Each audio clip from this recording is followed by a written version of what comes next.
ಸ್ನೇಹಿತರೆ ನಮಸ್ಕಾರ, ನಾನು ರವೀಂದ್ರ ಜೋಶಿ. ವಿಪಕ್ಷಗಳ ಪಟಾಲಂ ಬಿಹಾರದಲ್ಲಿ ಜಾತ್ರೆಯನ್ನು ನಡೆಸಿದೆ. ಕಳೆದ ಬಾರಿ ಕೆ ಸ್ಟಾಲಿನ್ ಬಿಹಾರಕ್ಕೆ ಹೋದಂಥ ವಿಚಾರವನ್ನು ತಮಗೆ ಹೇಳಿದ್ದೆ. ಯಾವ ಬಿಹಾರಿಗಳನ್ನು ಕಂಡ್ರೆ ಇನ್ನಿಲ್ಲದ ಹಗೆಯನ್ನು ಸಾಧಿಸ್ತಾರೋ, ಅವರ ಬಗ್ಗೆ ಅತ್ಯಂತ ಅನುಚಿತವಾಗಿ ಕೀಳಾಗಿ ಮಾತನಾಡುತ್ತಾರೋ ಅಂಥ ಜನರಿರುವಂಥ ರಾಜ್ಯಕ್ಕೆ ಕೆ ಸ್ಟಾಲಿನ್ 2 ದಿವಸಗಳ ಪ್ರವಾಸಕ್ಕೆ ಹೋಗ್ತಾರೆ. ರಾಹುಲ್ ಗಾಂಧಿ ಅವ್ರನ್ನ ಆಲಂಗಿಸಿಕೊಂಡು ತಬ್ಬಿಕೊಂಡು ವೇದಿಕೆಯನ್ನು ಹಂಚಿಕೊಳ್ಳುತ್ತಾರೆ. ದಯಾನಿಧಿ ಮಾರನ್ ಹೇಳಿರೋ ಮಾತು ನಿಮ್ಗೆ ಹೇಳಿದ್ದೆ. ಶೌಚಾಲಯ ತೊಳೆಯೋ ಜನ ಇವರು ಬಿಹಾರದವರು ಅಂತ ಹೇಳಿದರು. ಇವರು ಇನ್ನೊಬ್ಬ ಸಚಿವ ಹೇಳ್ದ ಪಾನಿಪುರಿ ಮಾರೋರು ಇವರೆಲ್ಲ ಬಿಹಾರದವರು ಅಂತ ಹೇಳ್ದ. ಬಿಹಾರ UP ಅವರೆಲ್ಲ ಪಾನಿಪುರಿ ಮಾರೋ ಜನ ಇವ್ರನ್ನ ಊರು ಬಿಟ್ಟು ಓಡಿಸ್ಬೇಕು ಇವ್ರನ್ನ ನಮ್ಮ ರಾಜ್ಯದಿಂದ ಅಂತ ಹೇಳಿದರು. ಒಂದು ದೇಶದ ಇನ್ನೊಂದು ರಾಜ್ಯದ ಜನರ ಬಗ್ಗೆ ಇವ್ರಿಗಿರುವಂಥ ಅಭಿಪ್ರಾಯವನ್ನು ನೋಡಿ. ಯಾರೋ ಬೇರೆ ದೇಶದವ್ರ ಬಗ್ಗೆ ಮಾತಾಡೋದಲ್ಲ, ನಮ್ಮದೇ ಜನರ ಬಗ್ಗೆ ಇವ್ರು ಆಡೋ ಮಾತುಗಳು. ಅಲ್ಲಿಗೆ ಎಷ್ಟು ಸಂಕುಚಿತ ಮನಸ್ಥಿತಿಯ ಜನ ಅನ್ನೋದನ್ನು ಆಲೋಚನೆ ಮಾಡಬೇಕು. ಇವತ್ತು ಪ್ರಸ್ತಾಪ ಮಾಡ್ತಾ ಇರೋದು ಅದಲ್ಲ.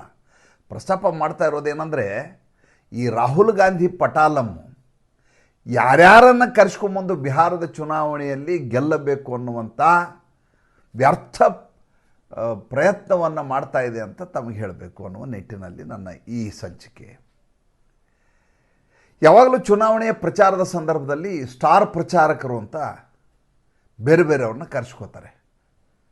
ಅದರ ಉದ್ದೇಶ ಏನು ಅಂದರೆ, ಅವರ ಪ್ರಭಾವ ಏನಿದೆ ಅದು ಮತದಾರರ ಮೇಲಾಗಿ, ಮತದಾರರ ಮನಃಪರಿವರ್ತನೆಯಾಗಿ ಅದು ತಮ್ಮ ಮತವಾಗಿ ಮಾರ್ಪಡಬೇಕು ಅನ್ನುವ ನಿಂತಿನಲ್ಲಿ ಮಾಡೋದು.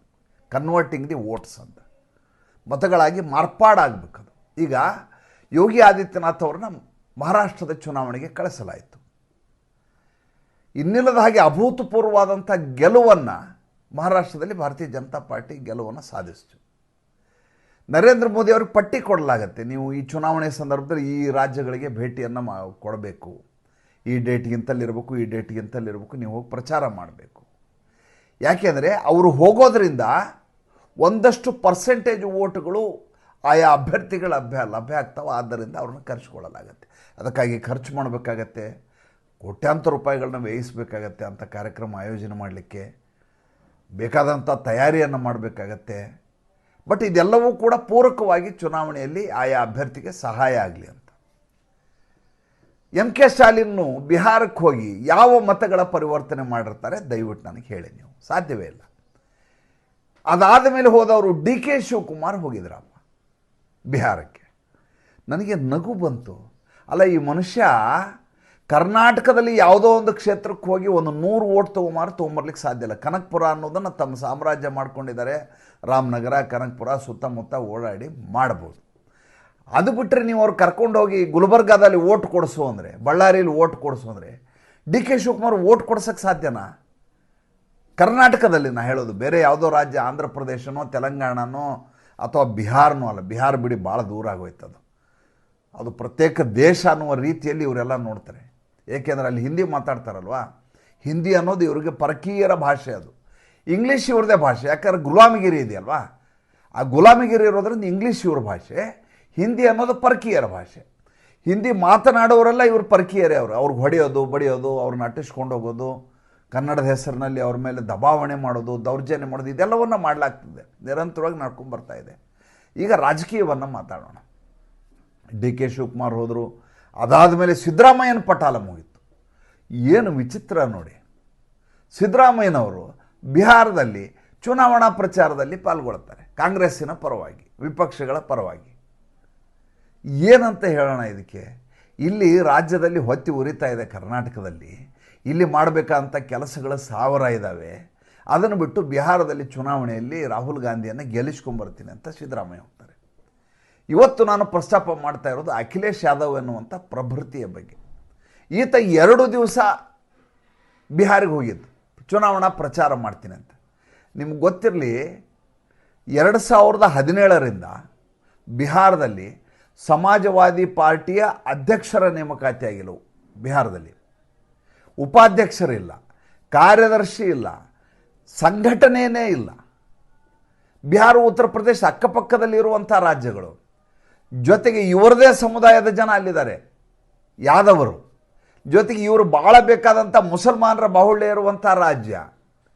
ತನ್ನ ರಾಜ್ಯವನ್ನು ವಿಸ್ತರಿಸಿಕೊಂಡು ಬಿಹಾರದಲ್ಲಿ ಪಕ್ಷವನ್ನು ಸಂಘಟನೆ ಮಾಡಬೇಕಾದಂಥ ಅಖಿಲೇಶ್ ಯಾದವ್ ಇಲ್ಲಿಯವರೆಗೂ ಕೂಡ ಒಂದೇ ಒಂದು ಸಂಘಟನೆಯ ಕೆಲಸವನ್ನು ಇಡೀ ಬಿಹಾರದಲ್ಲಿ ಮಾಡಲೇ ಇಲ್ಲ. ಎಂಥ ವಿಚಿತ್ರ ನೋಡಿ.